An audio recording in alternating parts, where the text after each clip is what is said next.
Sebenarnya saya secara rasmi sebenarnya saya adalah seorang dyscalculic atau dyscalculia. Kalau orang yang nak tahu disleksia kan, dia lawannya untuk nombor-nombor ni dyscalculic. Tetapi saya tak tahu saya dyscalculic daripada sekolah rendah, sekolah menengah. Bayangkan kesengsaraan yang saya hadapi tu. Waktu tu saya tahu, saya dapat rasakan I have something wrong somewhere dengan my mind.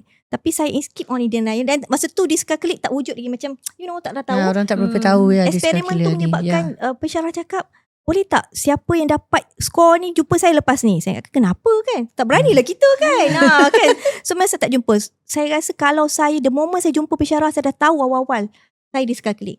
Tapi saya continue degree master saya, PhD saya pun, orang lain buat PhD, statistiknya wow.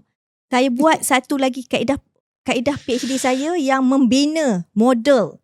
Model itu tak perlu, dia hanya percentage je. Tapi dia punya fasa tu, tapi itulah hikmahnya pula. Bila saya dyscalculic, saya tak boleh nak buat pergi yang statistik yang tinggi-tinggi, saya buat model. Tu model itu diguna pakai pula di UiTM.